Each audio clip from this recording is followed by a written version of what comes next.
Welcome back to Surplus Hunters. Today I'm going to show you exactly how to buy a surplus stock deal.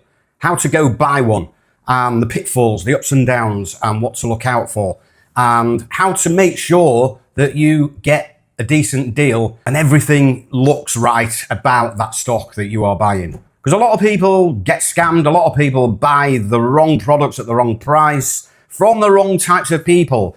A lot of people make mistakes buying surplus deals, and the amount of people that I come across that have actually bought a surplus deal and just made a mistake. They've got stuck with the stock, or they got scammed, or it's substandard, it's not what they expected, and they've ended up losing money on that stock. So there's a lot of things, precautionary things, that you should do when it comes to buying some surplus stock. So if you find a surplus stock deal, if you find a deal on some goods and you want to buy those goods, you actually want to buy them, you want to put your hard-earned money into that stock and, do the deal. I'm just going to show you how to go about buying a surplus stock deal. Okay, so this is assuming you know how to go and find these opportunities. You know how to go find surplus deals. If you don't, go into my description, there's some trainings, and I also run Surplus Trader Academy,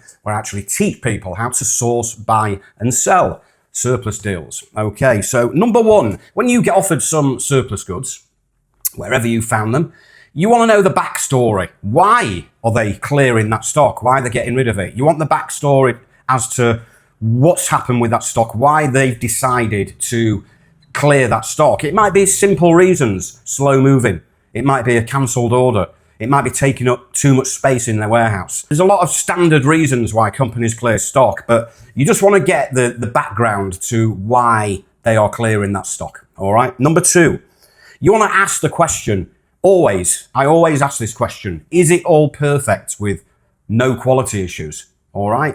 Don't ever assume that you've been offered some surplus stock and there might be something actually wrong with that stock.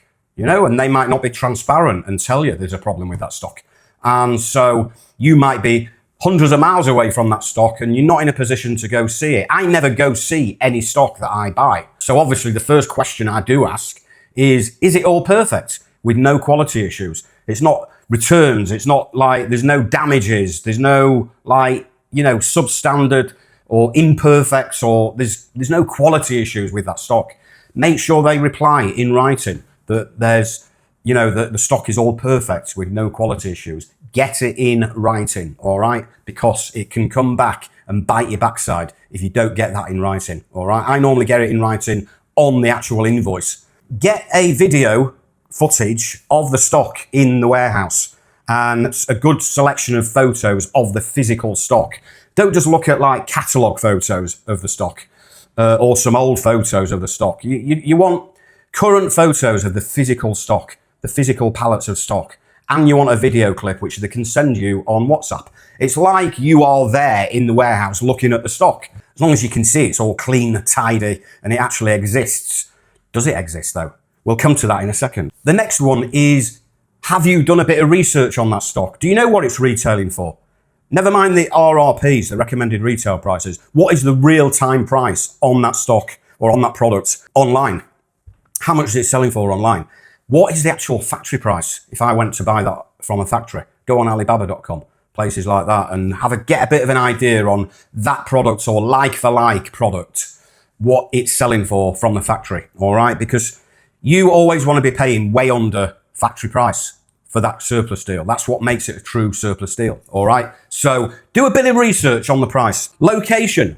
All right, now here's the thing, like I just mentioned, does this stock exist? You might get a video of it, but anyone can just get a video of some stock from anywhere, You want to find out if that stock actually does exist and the seller of the goods actually own the stock, all right? Because here's the thing, you could get offered stock online from someone. Does it mean to say it's their stock? Does it mean to say that stock even exists? All right, you just won't believe the stories that I have over the years from what I hear from people that are being scammed from stock they've bought and paid for up front.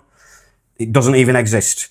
They've gone to collect it and it's not even there at this location. All right. Now, What you want to do is you want to find the location. You want to ask for the location of the stock, actual name and address of where it's located. Chances are it's going to be in a warehousing company. All right, so you want the warehousing company name and the address. And you can search that company online and basically phone them up.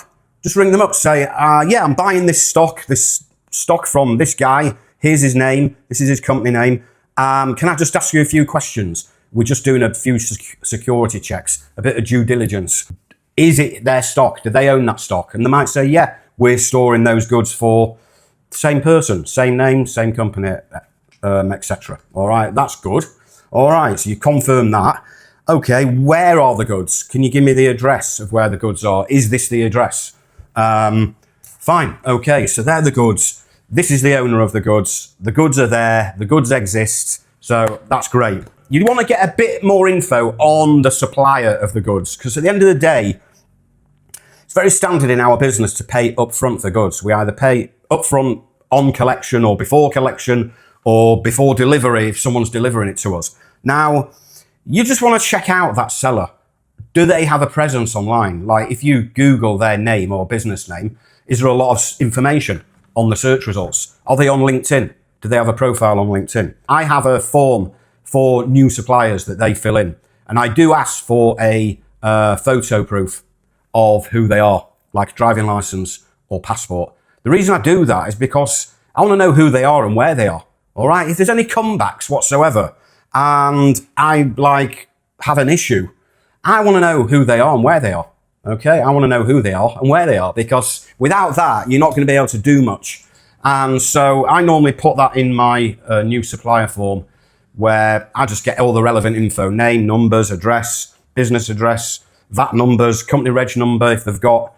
Who are they? I want to know more about who they are. I'm paying them up front. Next one is terms. Obviously, like I mentioned, you can either pay up front before you collect the goods, like the day before, or if they check out properly, then no problem, you'll pay the day before. Or if you are collecting, you could say, okay, we're going to inspect, pay, load. All right, in that order. Proof the goods exist, or sight of goods, let's say, sight of goods. Now, I do that because I'm not personally going to collect the goods that I buy. So I'm dealing with either the logistics company who's collecting the goods. So I would say to them, right, when the driver gets there, I want him to phone me up and say, I've seen sight of the goods, and then I pay, and then load, and then that's it, done. So, or if it's my customer who's collecting the goods, I'll still do the same. I'll say, look, when your driver gets there, get him to call me. And, you can see you can inspect and see sight of the goods, and then pay me, and then you can load and go. All right. There's a few different methods of doing it. Now, also as well, a few little tactics for buying surplus stock. I always talk about seller motivation. How motivated is the seller to get rid of that surplus stock? Because when you're offered a surplus stock deal, and they give you a price, you've always got to say, no, the price is too high. All right. That's tactic number one. You've always got to do that, because then it gets into their head. Oh, right. Okay. Fair enough. Price is too high. What would you pay for it then? As soon as they ask that question, they're negotiable and they're going to come down on price. So when you get offered a surplus deal and you want to buy it, you are the person who wants to buy that deal. You basically say to them, the price is too high. All right. Irrelevant of what price they've given you. The price is too high. And then they will reply 99 times out of 100. They'll say, right. Okay. What would you pay? What sort of price would you need to be? And so they're basically asking you for a counter offer. They're basically throwing the ball in your court and saying, okay, well, we've given you a price. You're saying it's too low. What will you pay then? So then what you do is you throw a low ball offer at them, a very low offer. All right. Way lower than you're prepared to pay. You're prepared to pay more if you want. So you start in very low so that you can go up if you need to. So I always start very low. When the company says, no, that's way too low, then you go back and say to them, okay, how near to my offer can you get? All right. That's all you say. How near to my offer can you get? You've offered a low price, but then now you're asking, how near to that price can you get? You said no, how near to it can you get? And they'll come back with the price, and it should be way under what you were willing to pay, guys. So with that being said, I hope you enjoyed that how to buy a surplus stock deal. Hope it helps if you are looking to buy stock to resell online or whatnot, or eBay or Amazon or your own website. If you're looking for clearance deals, discounted deals, then use some of the methods that I've shown you. I'll be back again very soon with these longer weekly videos. Catch you again soon from Matt, the Surplus Hunter. Trading for 33 years this year, guys. Incredible. Still doing it with no money down or touching or seeing any stock. If you want to learn those skills, come into Surplus Trader Academy, reach out to me, comment, and I will show you exactly how you can come in and get started. And don't forget to like and follow me, guys, because I want to build this channel into something special. I will see you again very, very soon. All the best. Over and out.